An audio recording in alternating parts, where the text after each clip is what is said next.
मथां छा लिखी छा लिखां छा लिखी छा लिखां सिंध मुंहिंजी अमां दुनिया जा सिंधियो हिक मुठ थी सिंध बचायो सिंध मुंहिंजी अमां सूंह तुंहिंजी मथां छा लिखां सिंध जो क़ौमी आवाज़ radio voice of Sindh London.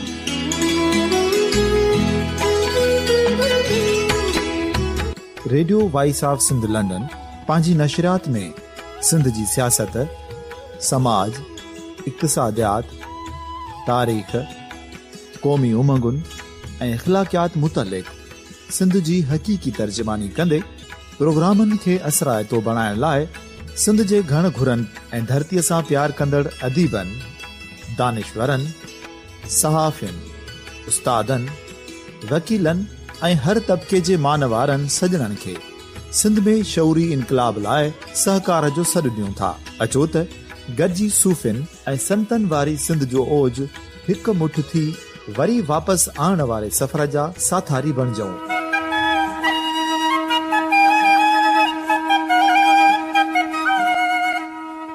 हिकु नए सुबुह जी शुरूआत जो पड़ाॾो घर घर, ॻोठ ॻोठ ऐं शहर शहर ताईं पहुचायो।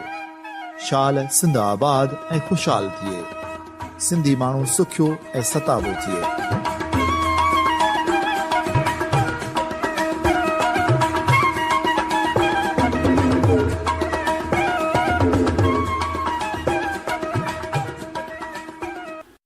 Radio voice of Sindh London तां प्रोग्राम ख़बरुनि जी दुनिया में अहम ख़बरूं, नामवर कालम निगारनि ऐं अहम लेखकनि जा मज़मून ऐं ॿियो घणो कुझु रोज़ानो radio voice of Sindh London तां नशर कयो वेंदो आहे।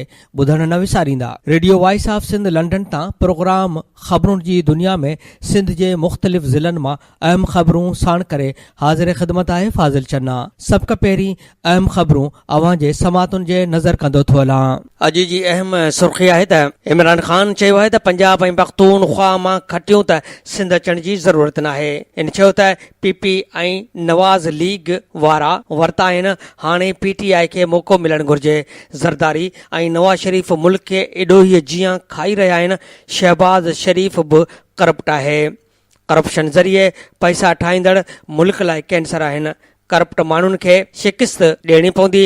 असांखे सियासतदाननि न माफ़िया जो मुक़ाबिलो करणो आहे। कराचीअ में जलसे खे ख़िताब दौरान आमिर लियाकत हुसैन आबिद अली पीटीआई में शामिल। असांखे आमिर लियाकत अली जहिड़े माण्हूअ जी सख़्त ज़रूरत आहे जेको मीडिया में पीटीआई जो पैगाम पहुचाए। इमरान ख़ान सुर्ख़ी असां वटि आहे त फैज़ आबाद धरणे बाबति ISI जी रिपोर्ट ते बेइतमादी ज़ाहिर।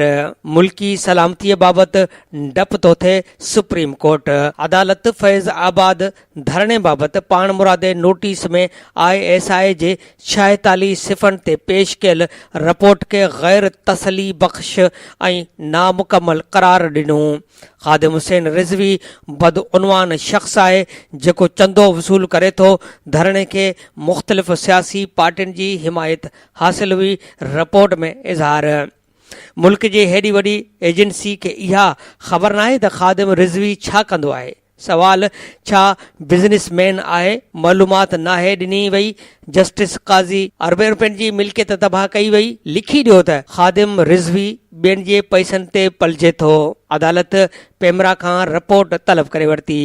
अहम सुर्ख़ी आहे त मौलवी ख़ादिम हुसैन रिज़वीअ खे गिरफ़्तार करण जो हुकुम दहशतगर्दीअ जे ख़ात्मे वारी अदालत फैज़ाबाद धरणे केस में पेश न थियण ते गिरफ़्तारीअ जो हुकुम ॾिनो। अदालत धरणे बाबति चालान पेश न कयो वियो। प्रोसिक्यूटर जनरल तरफ़ां पेश कयल रिपोर्ट ते कावड़ जो इज़हार।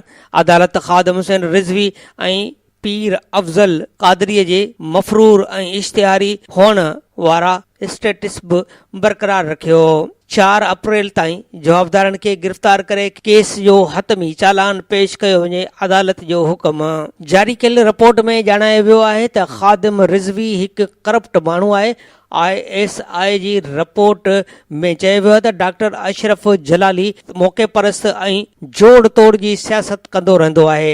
हुकूमत ताक़त जे इस्तेमाल ते धरणे खे ख़तम करण में नाकाम थी हुई। अहम सुर्ख़ी आहे त औरतुनि लाइ कारो बुरको पाइण लाज़मी न आहे। सऊदी वली अहद फ़ैसिलो औरतुनि ते छॾणु घुर्जे त हूअ कहिड़े क़िस्म जी शाइस्ता ऐं बावकार लिबास खे पाइण लाइ चूंडी न थियूं। चौधरी निसार चयो आहे त नून लीग में इख़्तिलाफ़ राय जी आज़ादी ख़तम थी वई आहे। टकराव वारी पॉलिसी इख़्तियार न करणु घुर्जे। नवाज़ शरीफ़ खे फ़ैसिले ते ख़दशा आहिनि त कानूनी रस्तो वठे। सुप्रीम कोर्ट जे फ़ैसिले ते अमल थियणु घुर्जे। केस ख़ुदि ते आंदो, फ़ैसिले जा ज़िम्मेवार ख़ुदि आहियूं। शहबाज शरीफ़ खे कमु करणु ॾिनो वञे, पुठियां हुकुम न अचनि। हुकुम ईंदा रहिया त कमु न करे सघंदो। रबानी बहितरीन सेनेट चेयरमैन रहियो। तकबंदियुनि जे हवाले सां बि अहम सुर्ख़ी आहे त तकबंदियुनि बाबति क़ौमी असेंबलीअ जे कमेटी बेअसर इलेक्शन कमीशन जवाब ॾियण खां इनकार करे छॾियो। क़ौमी असेंबलीअ जे जोड़ियल तकबंदीअ ते वर्किंग कमेटीअ जो इजलास दानियाल अज़ीज़ जी सदारत हेठि थियो। इजलास में पुलिस पार्टी, तहरीक इंसाफ़, MQM, पाकिस्तान ऐं जमायत इस्लामी जे अॻवाननि शिरकत कई। इलेक्शन कमीशन फेरफार कई आहे। कश्मीर, शिकारपुर, उमरकोट, ठठ ऐं ॼाम शोरे में तब्दीलियूं थियूं आहिनि। फाफ़ेन एतिराज़ इलेक्शन कमीशन वटि जमा कया वञनि। कमेटीअ खे को बि जवाबु नथा ॾेई सघूं। एडिशनल सेक्रेटरी अहम सुर्ख़ी आहे त सुप्रीम कोर्ट में शर्जील मेमन जी दरख़्वास्त ॿुधण लाइ दरख़्वास्त दाख़िल। शर्जील मेमन बीमार आहे ऐं जेल जे इस्पताल में इलाज हेठि आहे। दरख़्वास्त में मौक़ुफ़ शर्जील इनाम मेमन जी ज़मानत बाबति दरख़्वास्त ते केस अॼु 20 मार्च ते ॿुधो वञे। अहम सुर्ख़ी आहे त PSLF फाइनल लाइ फुल प्रूफ सिक्योरिटी इंतज़ाम मुकमल। नेशनल स्टेडियम जे सिक्योरिटीअ लाइ 8500 पुलिस एहलकार ऐं 1600 ट्रैफिक एहलकार ऐं वार्डन मुक़रर थींदा। नासिर शाह फाइनल मैच जे मौक़े ते सुबुह 11 वॻे खां स्टेडियम जे पासनि खां रोडनि खे बंदि कयो वेंदो। DIG ट्रैफिक कंहिंखे बि पैदल स्टेडियम में अचण जी इजाज़त न हूंदी। शटल सर्विस हलाई हुई जेका शौक़ीननि खे स्टेडियम पहुचाईंदी। अहम सुर्ख़ी आहे त नेब चेयरमैन चयो आहे त कंहिंजी बि परवाह न आहे। जेको चाहियां उहो कंदुसि। कंहिं ख़ौफ़ ऐं तंबीह जी परवाह न आहे। जेको कुझु करणो हूंदो उहो कंदुसि। अमल कानून मूजिबि हूंदो। इहो तासुर ग़लति आहे त नेब तरक़ीअ जी राह में रुकावट आहे। नेब कंहिं बि तरक़ीअ जे रस्ते में रुकावट न आहे। करप्शन एॾोईअ खां अॻिते निकिरी वई। मुआशिरे मां करप्शन जो ख़ात्मो नेब चेयरमैन न सभिनी जो कमु आहे। मुल्क 84 अरब डॉलर जो कर्ज़ी आहे। करप्ट अंसरनि खां हिकु पैसो वसूल कयो वेंदो। लाहौर में नेब चेयरमैन जो तक़रीब के ख़िताब।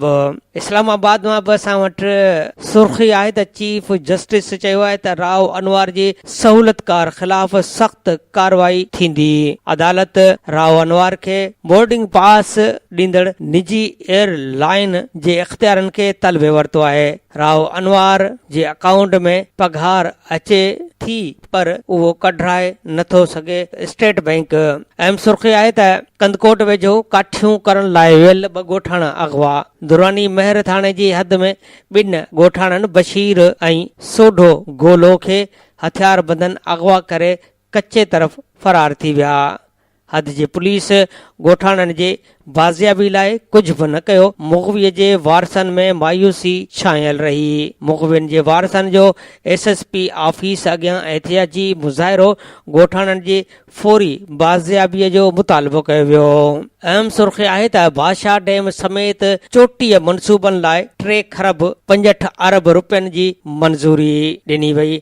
3 खरब 33 अरब रुपयनि जे 5 मनसूबनि जी समरी एकनिक खे मोकिली वई आहे।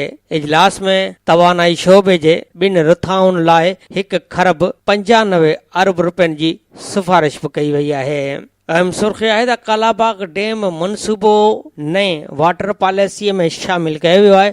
सिंध एतिराज़ वारे छॾिया। नए वाटर पॉलिसी जे मसूदे में कालाबाग डैम जो नालो खणण खां सवाइ उन मनसूबे खे शामिल कयो वियो आहे। सिंध वज़ीर आज़म खे ख़त लिखी शदीद एतिराज़ वारे छॾिया। तकरारी पाणी मनसूबे खे ख़ारिज करण जो मुतालबो कयो वियो आहे। ड्राफ्ट में जंहिं ख़ासि प्रोजेक्ट जो ज़िक्र आहे उन ते बहस करण जी का ज़रूरत न आहे। सिंध जो मौक़िफ़ सिंधूअ ते नओं डैम क़बूल न आहे।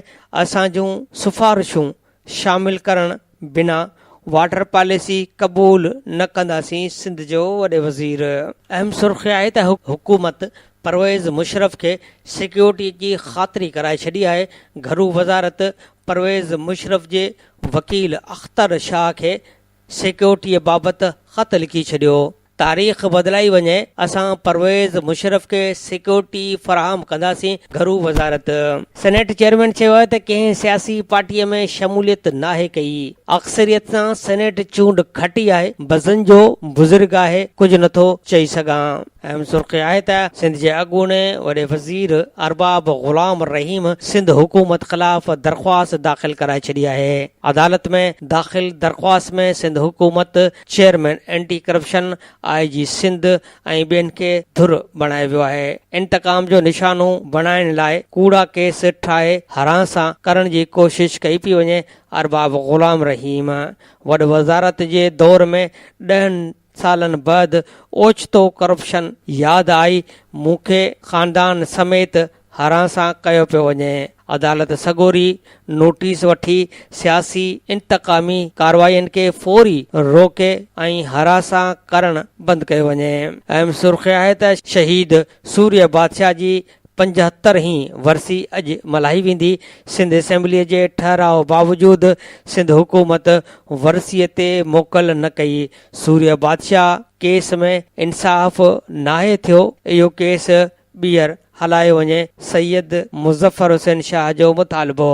अहम सुर्ख़ी आहे त मीरपुर ख़ासि बोर्ड जे चेयरमैन जी ज़मानत रद्द अदालत मां फ़रार थी वियो। चेयरमैन बरकत हैदरी ऐं कंट्रोलर अनवर अलीम एंटी करप्शन अदालत मां ज़मानत रद्द थियण ते फ़रार थी विया। इम्तिहानी नतीजनि में हेराफेरी ऐं करप्शन केस में 2 अमलदार अहसन ऐं आसिम अॻु गिरफ़्तार थियल ऐं जेल में आहिनि। 2011 में CT जो जारी थियल जैली सर्टिफिकेट पकड़जण जो नेब ऐं एंटी करप्शन नोटिस वरितो हो। बोर्ड में कंहिं बि वक़्तु छापे जे इम्कान सबबि ख़ौफ़ वारी सूरतहाल क़ाइमु ऑफिसरनि ऐं अमले अचणु छॾे ॾिनो। खानपुर मां असां वटि अहम ख़बर आहे त खानपुर तइलके में उरड़ीअ जे बीमारीअ में 10 ॿारनि ऐं ॻोठ गढ़ी अयूब में 2 ॾींहनि अंदरि 3 ॿारनि जे फौत थियण जो डिस्ट्रिक्ट एंड सेशन जज शिकारपुर नोटिस वरितो ऐं सिविल जज खानपुर खे रिपोर्ट पेश करण जी हिदायत कई। सिविल जज MS खानपुर सां गॾु मुतासिर ॻोठ गढ़ी अयूब पहुची वियो। सिविल जज खानपुर शहाबुद्दीन मोहम्मदी रूरल हेल्थ सेंटर खानपुर जे MS डॉक्टर ग़ुलाम असगर खे साण करे ॻोठ गढ़ी अयूब पहुतो, जिते फौत थियल 3 ॿारनि जे वारसनि सिविल जज आॾो एहतिजाज कयो। ॻोठाणनि चयो त 2 ॾींहनि अंदरि असांजा 3 मासूम ॿारड़ा उरड़ीअ जी बीमारीअ में फौत थी चुका आहिनि। उन मौक़े ते सिविल जज खानपुर MS खे हिदायत कई त फौरी तौर ते ॻोठ में डॉक्टरनि जी टीम मोकिले उरड़ी में मुब्तला ॿारनि खे खानपुर ऐं शिकारपुर जे इस्पतालुनि में मुंतक़िल करे इलाज कयो वञे। ॿिए तरफ़ ॻोठाणनि ख़बरूं हलाए मदद करण ते साफ़िन जा थोरा मञिया। अहम सुर्ख़ी आहे त शिकारपुर ज़िले काउंसिल जे इजलास में सिहत खाते ख़िलाफ़ दाहूं। ज़िले में उरड़ीअ सबबि ॿार मरनि पिया, पर चूंडियल नुमाइंदनि ते असर न पियो पवे। मेंबरनि चयो त खानपुर में केतिरा ई केस थिया आहिनि। सिहत खाते खे अख़बारनि मां ख़बर पवे थी। लाड़काणे मां असां वटि ख़बर आहे त वाइस फार्मेसिंग पर्सन जे डिप्टी कन्वेनर सोरठ लोहार जी अॻुवाणीअ में खंबे गुम कयलनि जे रवारस औरतुनि, मर्दनि ऐं ॿारनि लाड़काणे प्रेस क्लब वाॾो एहतियाती मुज़ाहिरो कयो। उन मौक़े ते खंबियल साबिर चांडियो जी अमड़, ग़ुलाम फातिमा चांडियो, मुर्तज़ा जूणेजो जे भाउ आसिफ़ जूणेजो, शाहिद जूणेजे जे भाउ साजिद जूणेजो, मुख़्तियार आलमाणीअ जे घरवारी हिदायत लोहार जी धीअ सोरठ लोहार, ख़ादिम आरेजो जे पुटु सिंगार आरेजो, इंसाफ़ दायो जे भेण बतूल दायो, मुर्तज़ा सोलंगीअ जे भाउ काशिफ़ सुमरो जे पीउ इनायत सुमरो, सुनैर भुट्टो जे भाउ नंगर चना जे पुटु हालार समेत ख़ालिद चांडियो ऐं ॿियनि वॾे अंग में शिरकत कई। उन मौक़े ते हिननि चयो त गुज़िरियल केतिरनि ई अरसे खां असांजे प्यारनि खे खंबे गुम कयो वियो आहे, जिन जो अञा ताईं को बि ॾस पतो न मिलण जे करे असांजे घरनि में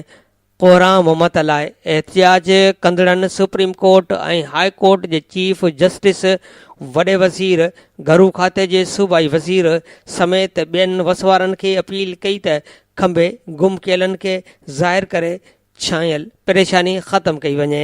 पीर ॻोठ मां बि असां वटि ख़बर आहे त पीर ॻोठ में ज़हनी मरीज़ नींगरीअ सां ज़्यादती, जवाबदार 16 सालनि जी नींगरीअ खे स्कूटर ते केलनि जे बाग़ में वठी वियो। इतला ते केलनि जे बाग़ वटि नींगरीअ दाहूं कंदे आई। ॻोठ जे चङे मुड़िस चयो आहे त इतला ते केलनि जे बाग़ वटि रसियस त नींगर दाहूं कंदे आई। नौशरो फिरोज़ मां बि असां वटि सुर्ख़ी आहे त नौशरो फिरोज़ में मासूम नींगर खे नशो ॾेई अगवा करण जी कोशिश कई वई। ॻोठ तालिब सोलंगीअ में ॿिनि जवाबदारनि 8 सालनि जे फ़हीम सोलंगीअ खे अगवा करे विया। नवाबशाह मां बि असां वटि अहम ख़बर आहे त नवाबशाह में गैस बहरान ख़िलाफ़ शहरनि जे तहरीक शुरू। बुछेरीअ में 3 जवाबदारनि 7 क्लास में पढ़ंदड़ 12 वरे जे शागिर्द सां इज्तमाही ज़्यादती कई। एनसी दाख़िल झूला हलाईंदड़ 3 ॼणनि पुट खे गेम वारे दुकान तां अगवा करे ज़्यादती कई। पुट सां ज़ुल्म जी क़ीमत 40,000 मुक़ररु करे फ़ैसिले जे लाइ दबाव विधो पियो वञे। जान जो ख़तरो आहे, माउ जूं दाहूं। समाजी अॻवाननि चयो आहे त रिपोर्ट दाख़िल करे जांच करे रहिया आहियूं, साञावंदनि जो मुतालबो आहे। दादू मां असां वटि सुर्ख़ी आहे त दादू में बिजलीअ जो बहरान शिदत इख़्तियार करे वियो। तहरीक जो ऐलान। दादूअ में 3 कलाकनि खां 6 कलाकनि ताईं बिजलीअ बंदि हुअण करे मक़ामी माण्हुनि जो कारोबार मुकमल तौर ते तबाह थी वियो आहे। दादू डेवलपमेंट ऑर्गेनाइज़ेशन सेप्को ख़िलाफ़ एहतियाती तहरीक हलाइण जो ऐलान करे छॾियो आहे। डॉक्टर कादर मक्सी चयो आहे त SDP पोहरितनि जे हुकुमरानीअ चाहे थी। पार्टी पंहिंजे वजूद वारे ॾींहं खां मज़दूरनि लाइ जदोजहद करे रही आहे। कारकुन महिनत करे पार्टीअ जे सियासी नज़रिए खे आवाम ताईं पहुचाइनि। दौलतपुर मां बि असां वटि ख़बर आहे त दौलतपुर में बांदी बणायल 14 ॿारनि समेत 30 हारी बाज़ियाब कराया विया आहिनि। अदालत जे हुकुम ते पुलिस ज़मींदार ग़ुलाम मोहम्मद ॾाहरीअ जे मुबैना निजी जेल ते छापो हणी 14 ॿारनि समेत 30 हारी बाज़ियाब कराए अदालत में पेश कयो वियो आहे ऐं अदालत सगोरी खेनि मर्ज़ीअ मूजिबि ज़िंदगी गुज़ारण जी इजाज़त ॾिनी आहे। ग़ुलाम मोहम्मद ॾाहरी इलाज लाइ पैसा न ॾींदो हो। ख़ुशी ग़मीअ में वञण जी इजाज़त बि न हूंदी हुई। छापे वक़्तु हारी बांदी बणायल न हुआ। हू मलवा शाख जे कपर वटि तरसिल हुआ। दौलतपुर पुलिस जो मौक़ुफ़। सखर मां बि असां वटि सुर्ख़ी आहे त सखर में बाहा 5 कखा वांगर सड़ी विया, मुतासिर परेशान। सब्ज़ी मंडीअ वेझो डोमकी दुर जे 5 हमराहनि जे घरनि खे बाह लॻी वई। घरनि में पियल समूरो सामान सड़ी रख थी वियो। मुतासिर खुलियल आसमान हेठि वेठल आहिनि। वाहिर जी अपील कई आहे। अहम सुर्ख़ी आहे त लाड़काणे में बेनज़ीर भुट्टो मेडिकल यूनिवर्सिटीअ जे मुलाज़िमनि जो मुज़ाहिरो। मुलाज़िमनि जावेद अहमद, इरशाद खावड़, राजा अबड़ो, राशिद भुट्टो ऐं ॿियनि सख़्तु एहतियाती मुज़ाहिरो कयो ऐं नारेबाज़ी कई। हिननि जो चवणु हो यूनिवर्सिटी इंतिज़ामिया तरफ़ां पोस्टिंग ऑर्डर न मिलण करे असीं दरबदर वारी ज़िंदगी घारे रहिया आहियूं। हिननि मुतालबो कयो त लाड़काणे में बेनज़ीर भुट्टो मेडिकल कॉलेज जे यूनिवर्सिटीअ जे मुलाज़िमनि खे पोस्टिंग ऑर्डर ॾेई सहूलियतूं फ़राहम कयूं वञनि। जोईअ मां असां वटि सुर्ख़ी आहे त जोईअ भरिसां 5 क्लास जे नींगर सां ज़्यादतीअ जो केस दाख़िल। ॿिनि जवाबदारनि 13 सालनि जे पुट खे ओताक में बंदि करे ज़्यादती कई। ॿार जी माउ पुट ज़्यादतीअ वाक़े सबबि सालियानो इम्तिहान बि न ॾेई सघियो आहे। जवाबदार गिरफ़्तार करण जो मुतालबो कयो आहे। मलीर मां बि असां वटि ख़बर आहे त मलीर में छोकिरीअ सां जिन्सी ॾाढाई नाज़ुक हालत में इस्पताल दाख़िल। अली मोहम्मद ॻोठ जे रहवासी 8 सालनि जो ॿारड़े सां जवाबदारनि जिन्सी ॾाढाई कई। जवाबदार नींगर खे बेहोशी जी हालत में उछलाए फरार थी विया। पुलिस 4 ॼणनि खे गिरफ़्तार करे वरितो आहे। सखर मां बि सुर्ख़ी आहे त सखर ऐं पन्नू अकिल पुलिस 2 मुबैना ॾोहारी मारे छॾिया।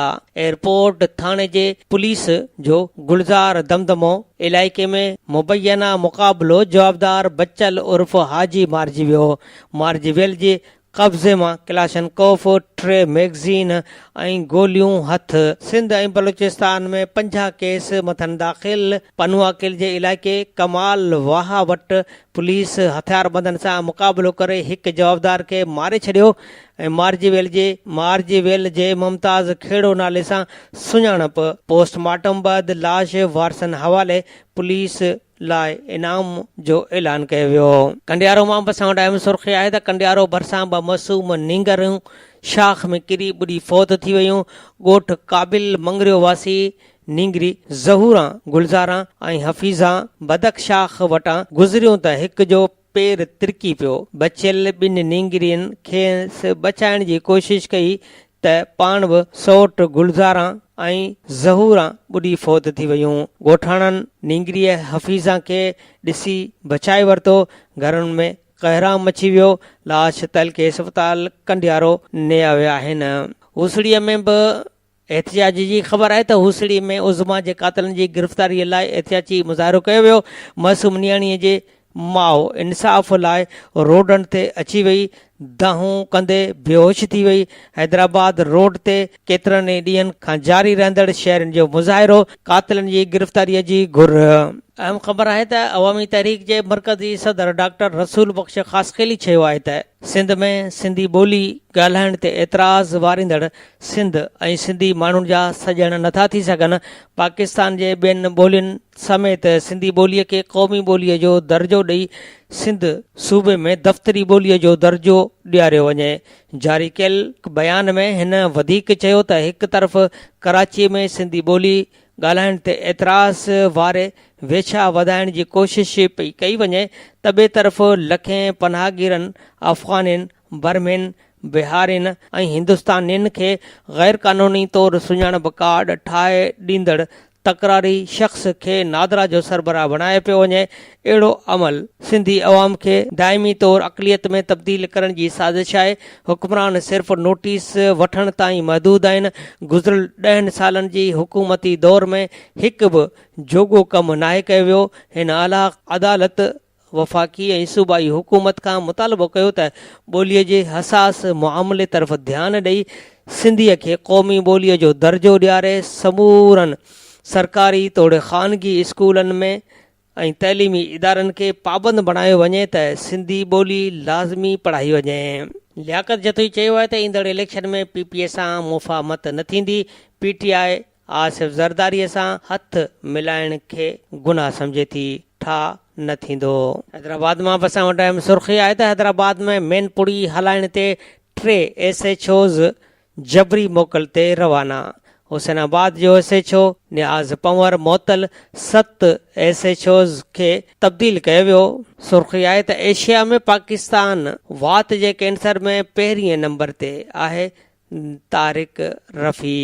नौजवाननि में वात जो कैंसर तेज़ीअ सां वधे पियो। उन में शागिर्द ऐं ॿार बि शामिल आहिनि। ख़ैरपुर मीरस मां बि असां वटि ख़बर आहे त शाह लतीफ़ यूनिवर्सिटीअ में उस्तादनि ऐं इंतिज़ामिया हिक ॿिए ख़िलाफ़ रैलियूं कढियूं। ख़बर मूजिबि शाह लतीफ़ यूनिवर्सिटीअ जे प्रोफेसरनि लेक्चरारनि सिविल सोसाइटीअ जे औरतुनि ऐं मर्दनि लतीफ़ यूनिवर्सिटीअ जे VC प्रोफेसर परवीन शाह ख़िलाफ़ मरियम तोब खां रैली कढी प्रेस क्लब ख़ैरपुर ॾाढो मुज़ाहिरो कयो।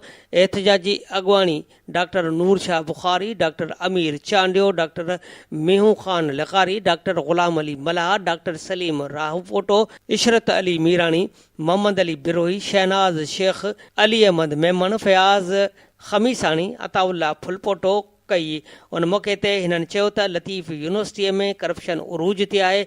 20 ग्रेड जे पोस्ट ते 21 ग्रेड जो असद रज़ा आबदी रजिस्ट्रार तौरु कमु करे रहियो आहे।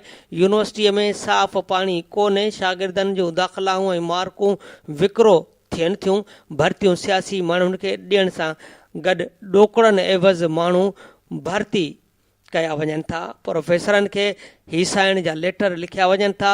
VC एॾी करप्शन कई आहे जो उन ख़िलाफ़ नेब में केस हलनि था। सियासतदाननि खे गाॾियुनि जे लाइ पेट्रोल ॾिनो वञे थो। ऑफिसरनि खां अहम पोस्टूं खसे प्रोफेसरनि खे चार्जूं ॾिनियूं वयूं आहिनि। VC हाउस जो हर महीने लखें रुपया ख़र्च आहे। यूनिवर्सिटीअ में पैसनि जो बहिरान आहे। उन बावजूदि स्विमिंग पूल ठहिरायो वियो आहे। 2 सालनि खां इजलास न थियो आहे। बजट मंज़ूर करण खां सवाइ इंतिज़ामिया गैर क़ानूनी ख़र्च करे रही आहे। लतीफ़ यूनिवर्सिटीअ जे वाइस चांसलर जेके असांजा मुतालबा मंज़ूर करण जो ऐलान कयो हुयो, उन्हनि मां को बि मुतालबो मंज़ूर न कयो आहे। असांजी वाइस चांसलर ख़िलाफ़ तहरीक सिंध जे मुख़्तलिफ़ ज़िलनि लाड़काणो, शिकारपुर, शहदादकोट, कंदकोट, सखर ऐं घोटकीअ में बि एहतिजाजी मुज़ाहिरा कया वेंदा ऐं रैलियूं कढी करप्शन जा हैंडबिल विरहाया वेंदा। हिननि चयो त 21 मार्च खां यूनिवर्सिटी एडमिन बिला काॾो अलामती बुख हड़ताल कई वेंदी। बेतरफ़ यूनिवर्सिटी इंतिज़ामिया जे हिमायत में रजिस्ट्रार असद रज़ा आबदी, ग़ुलाम मुहिद्दीन वीसर, ग़ुलाम हुसैन फुलपोटो, इख्तियार घुमरो, डॉक्टर मुमताज़ हुसैन महर, ग़ुलाम अब्बास, बदरुद्दीन मेमन, अब्दुर्रज़ाक महर, फयाज़ चांडियो, मुमताज़ सांध, मेहदी शाह राशिदी, ग़ुलाम शबीर फुलपोटो, अली नवाज़ चांडियो, मुश्ताक ख़ासकेली, नज़ीर अहमद मंगणे जो ऐं ॿियनि यूनिवर्सिटीअ में रैली कढी प्रेस कॉन्फ्रेंस कंदे रजिस्ट्रार असद रज़ा आबदी चयो त कुझु मुख़ालिफ़ ताक़तूं यूनिवर्सिटीअ खे बदनाम करणु चाहिनि थियूं। कुझु प्रोफेसर बिला जवाज़ यूनिवर्सिटी इंतिज़ामिया ख़िलाफ़ साज़िशूं करे शागिर्दनि जी तइलीम मुतासिर करणु चाहिनि था। हिन यूनिवर्सिटीअ जी खोजी हाल में प्रेस कॉन्फ्रेंस कंदे चयो त कुझु यूनिवर्सिटी मुख़ालिफ़ वाइस चांसलर ऐं मुंहिंजे ख़िलाफ़ प्रोपेगेंडा करे रहिया आहिनि, जिन जो मक़सदु तइलीम ख़राब करणु आहे। यूनिवर्सिटीअ में समूरनि मुलाज़िमनि जे मसइलनि जे हल लाइ प्लेटफॉर्म मौजूदु आहे, पर मुख़ालिफ़ VC सां बि मुलाक़ात लाइ तयारु न आहिनि। करप्शन जा इल्ज़ाम बेबुनियाद आहिनि। उस्तादनि जे हिकिड़े ग्रुप जे करे यूनिवर्सिटी बदनाम थी रही आहे। उस्तादनि जा समूरा जाइज़ मसइला हल कया विया आहिनि, उन बावजूदि हू बिला जवाज़ गैर क़ानूनी वावेला करे माण्हुनि खे गुमराह करे रहिया आहिनि। शिकारपुर मां असां वटि अहम सुर्ख़ी आहे त शिकारपुर में म्यूनिसिपल चेयरमैन ख़िलाफ़ जयालनि जी रैली। PP सिटीअ जे सदर अकील अब्बासी सुमरो जे अॻुवाणीअ में काउंसलर ऐं सियासी धुरनि रैली कढी। DC ऑफिस अॻियां धरणो हयो वियो ऐं डिस्ट्रिक्ट एंड सेशन जज अॻुवाणनि खे अदालत में तलब करे वरितो। अॻुवाणनि तरफ़ां इल्ज़ाम हणण ते सेशन जज DC म्यूनिसिपल चेयरमैन ऐं CMO खे पेश थियण जो हुकुम ॾिनो। CMO ऐं अमले जे पघारनि वारनि बिलनि ते सयूं नथो करे, उन करे शहर में सफ़ाई न आहे थी। हैदराबाद मां असां वटि अहम सुर्ख़ी आहे त सहाफ़ियुनि सां ज़्यादतियुनि ख़िलाफ़ मुख़्तलिफ़ शहरनि में एहतियाती मुज़ाहिरा। सहाफ़ी हुसैन बख़्श, अली गुल ऐं ज़ाहिद मेतलो सां नाइंसाफ़ीअ ख़िलाफ़ एहतियाती मुज़ाहिरा कया विया।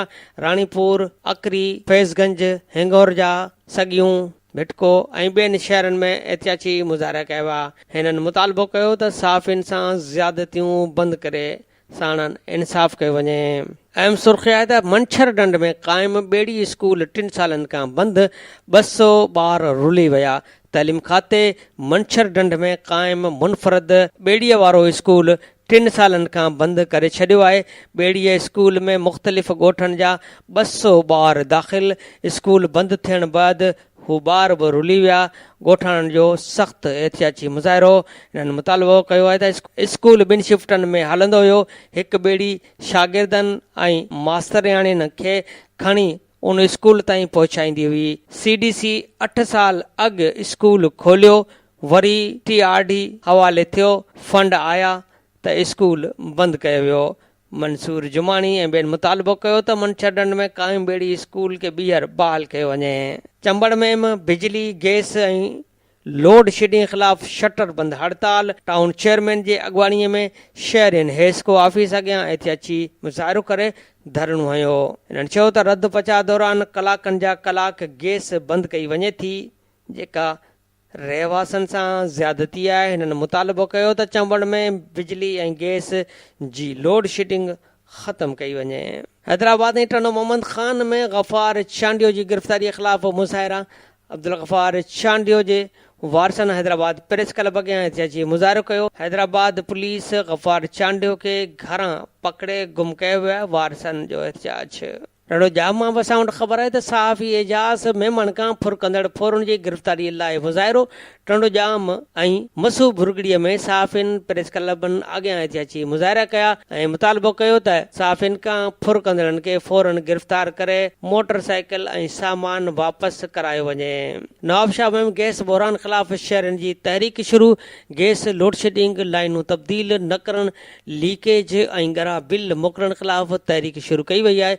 काउंसलर दोस्त अली रिंद, मीर मोहम्मद मल्हा ऐं ॿियनि जी अॻवानीअ में मुज़ाहिरो ऐं बुख हड़ताल कैंप क़ाइमु कई वई। सुई गैस खाते जा राशी कामोरा पंहिंजा ॾोह लिकाइण लाइ अवाम खे अज़ाब में विझी रहिया आहिनि।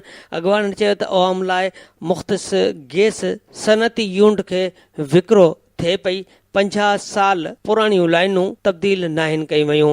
हिननि मुतालबो कयो त नवाबशाह में गैस बहरान ख़तमु करे शहरियुनि सां इंसाफ़ कयो वञे। ख़बर आहे त गाजी शाह दरगाह ते कब्ज़े जे कोशिश ख़िलाफ़ टंडो जाम में धरणो।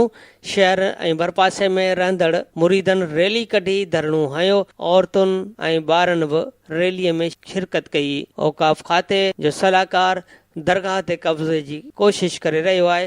हिननि मुतालबो कयो त गाजी शाह दरगाह ते कब्ज़े कंदड़नि ख़िलाफ़ कार्रवाई कई वञे। टंडो ग़ुलाम अली ऐं डिगड़ी शुगर मिल ख़िलाफ़ पघार न ॾियण ते मुज़ाहिरो। मिल इंतिज़ामिया 4 सालनि खां मुलाज़िमनि जूं पघारूं रोके कंगाल कयो आहे। हिननि मुतालबो कयो आहे त टंडो ग़ुलाम अली में डिगड़ी शुगर मिल तरफ़ां बंदि कयल मुलाज़िमनि जूं पघारूं ॾियारियूं वञनि। सालेपट मां बसां वटि अहम सुर्ख़ी आहे त सालेपट जे ॻोठाणनि ते 7 केस दाख़िल। पुलिस ख़िलाफ़ हिते अची मुज़ाहिरो। अंग्रेज़नि जे दौर खां वेठल ॻोठाणनि खे ॻोठ मां बेदख़ल करण ख़िलाफ़ मुतासिरनि जो सखर में हिते अची मुज़ाहिरो। चोथे ॾींहुं बि मुतासिरनि प्रेस क्लब आॾो कलाम पाक खणी धरणो हुयो। ख़ुर्शीद शाह ख़िलाफ़ नारेबाज़ी कई। ख़ुर्शीद शाह जे दबाव में रेवेन्यू अमलदारनि 69 एकड़ ज़मीन काके शाह ऐं ॿियनि जे नाले कई आहे। मुतासिरनि जूं दाहूं एहतियाज कंदड़नि चयो आहे त असांजे ख़ानदानी मिल्कियत ते कब्ज़ो कयो आहे। अदालत बि फ़ैसिलो ॾिनो आहे। कब्ज़े खोर कब्ज़ो छॾण लाइ तयारु न आहिनि। हिननि मुतालबो कयो त दाख़िल कयल केस ख़तमु करे इंसाफ़ फ़राहम कयो वञे। चूंडको मां असां वटि अहम सुर्ख़ी आहे त चूंडकोट बंगलो रोड न ठहण ख़िलाफ़ एहतियाजी रैली कढी वई। नारो तइलके जे सियासी समाजी कारकुननि ऐं शहरियुनि बैनर ऐं प्लेकार्ड खणी चूंडको ऐं खैरपुर में धरणो हयो। गैस कंपनी रॉयल्टी जी मद में DCA खे 1 अरब 25 करोड़ रुपया ॾिना आहिनि, पर रोड नथो ठाहियो वञे। सरकारी मुलाज़िम वक़्त ते ड्यूटीअ ते नथा पहुचनि। हज़ारे माण्हू रोज़ानो वॾी मुश्किलातुनि खे बोह ॾेई रहिया आहिनि। चूंडको कोट बंगलो रोड जी मरमत कई वञे। मुज़ाहिरनि जी DCA सां मुलाक़ात। DCA तरफ़ां कमु कराइण जी ख़ातिरी। Radio voice of Sindh London तां प्रोग्राम ख़बरुनि जी दुनिया में अहम ख़बरूं अवां जे समातुनि जे नज़र कयूंसीं। Radio voice of Sindh London जे प्रोग्राम ख़बरुनि जी दुनिया में अॼु जो अहम ऐं चूंड कालम अवां जे समातुनि जे नज़र कंदो थो हलां। अॼु जो अहम ऐं चूंड कालम तहरीर कयो आहे एजाज़ मंगी ऐं हुनजो उनवान आहे नंढे खंड जी नंढी सियासत। एजाज़ मंगी पंहिंजे कालम में लिखे थो त इहो आचर जो ॾींहुं हो।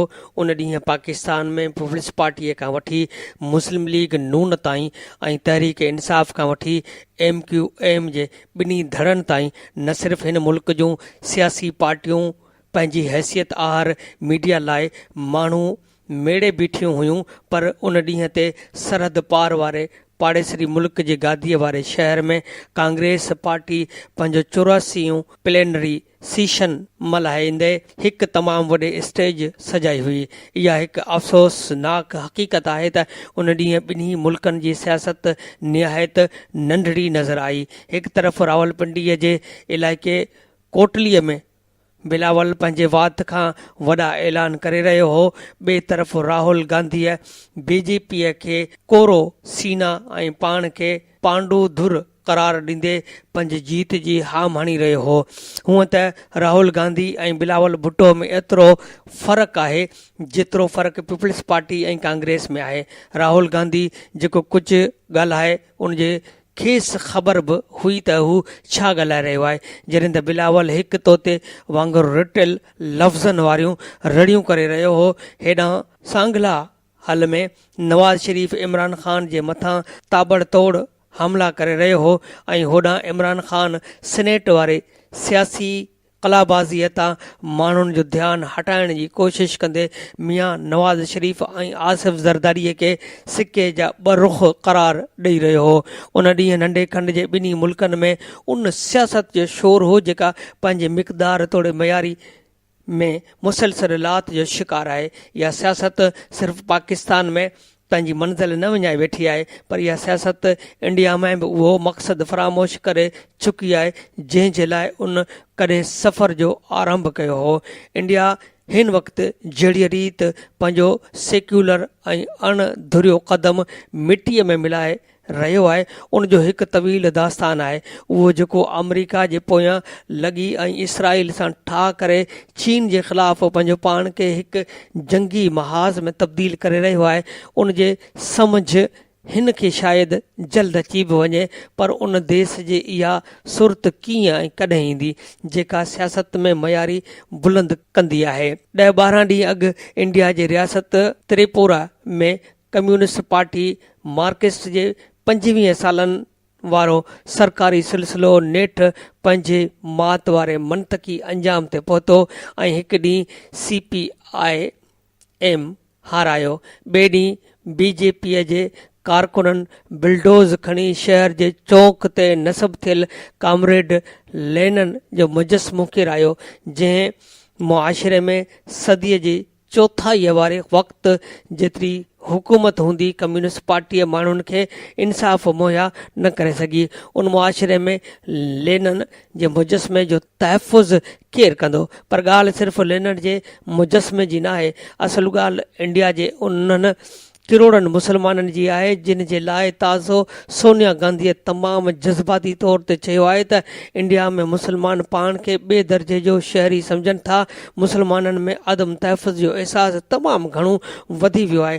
ट्रेन में या बस में हिकु मुसलमान फ़ोन ते अस्सलामु अलैकुम चवण खां घबराए रहियो आहे। मुसलमाननि जे मख़सूस महलनि में रिहाइशनि जे घर नथा मिलनि। हिन न सिर्फ़ु BJP ते तहसुब वधाइण जी तहमत आई, पर हिन पंहिंजी पार्टीअ जे शिकस्त जो कारण बि BJP खे करार ॾींदे चयो त BJP असांजे मथां उहो इल्ज़ाम हणी रही आहे त कांग्रेस मुसलमाननि जी पार्टी आहे।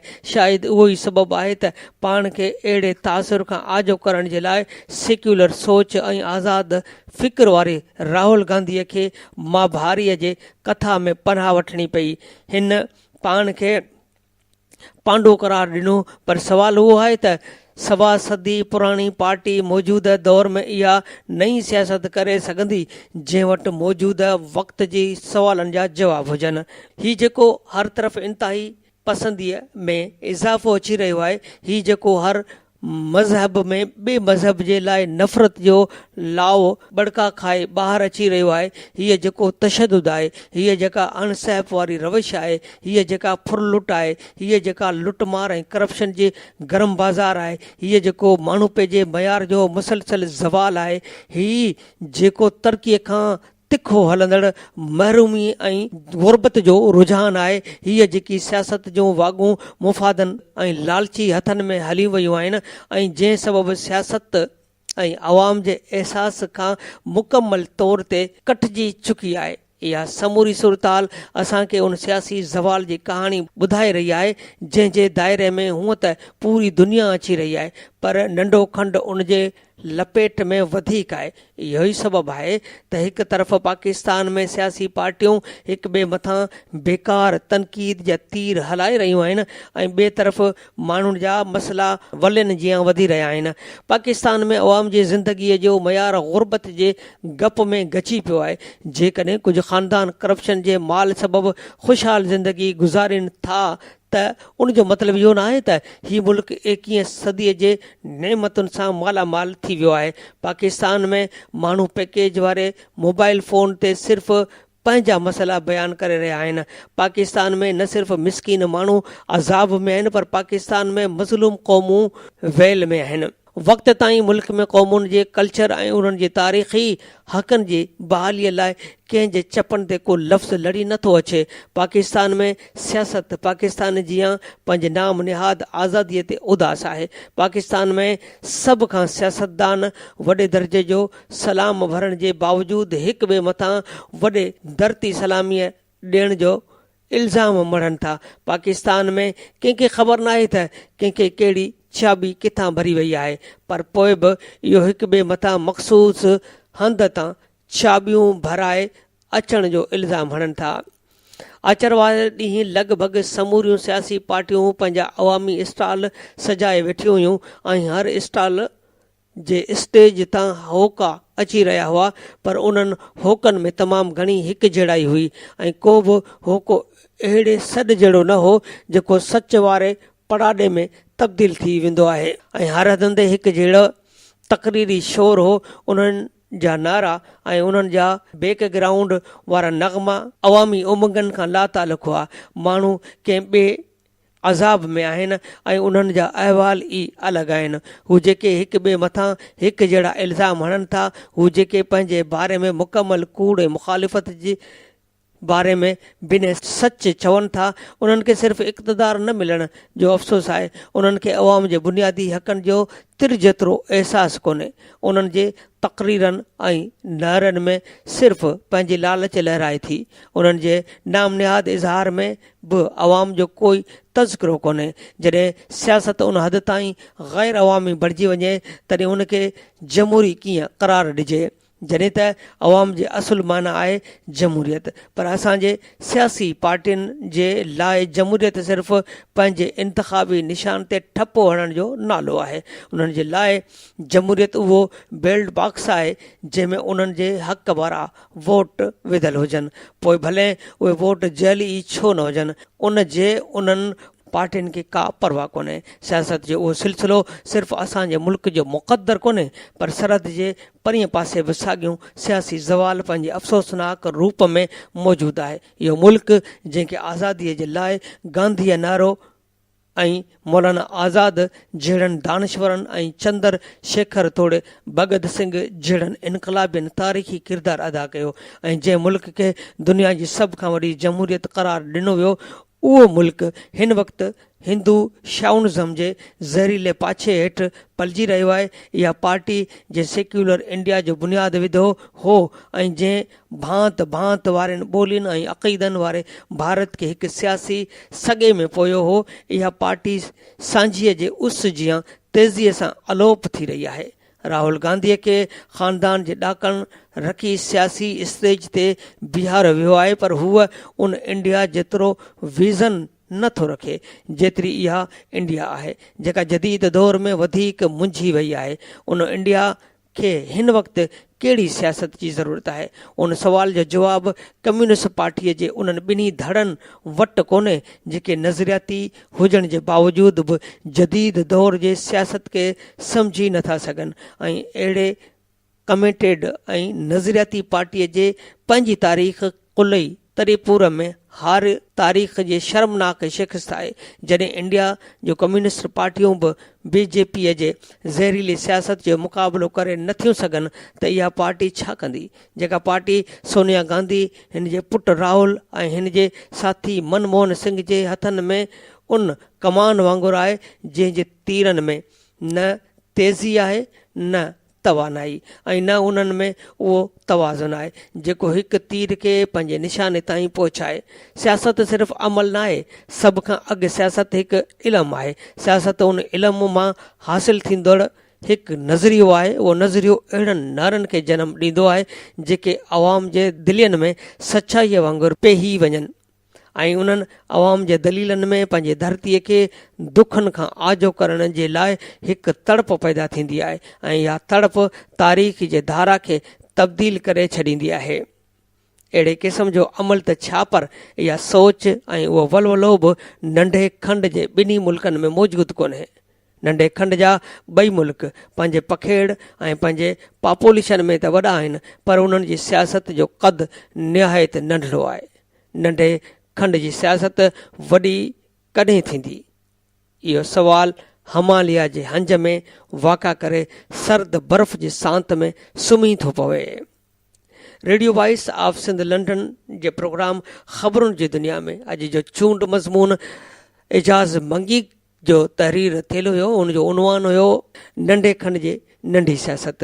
अवां जे समातनि ताईं पहुचायोसीं। Radio voice of Sindh London अॼु पंहिंजी सॼी नशरियात सूर्य बादशाह जे नाले कंदी। प्रोग्राम ख़बरुनि जी दुनिया रोज़ानो सुबुह जो 8 वॻे, मंझंदि जो 12:30 ते ऐं शाम जो 7 वॻे नशर कयो वेंदो आहे। ॿुधण न विसारींदा। प्रोग्राम जे हवाले सां पंहिंजा कमेंट्स ऐं राया असांजी हिन ईमेल ते ॾींदा। ईमेल आहे info@radiovoiceofsindh.com।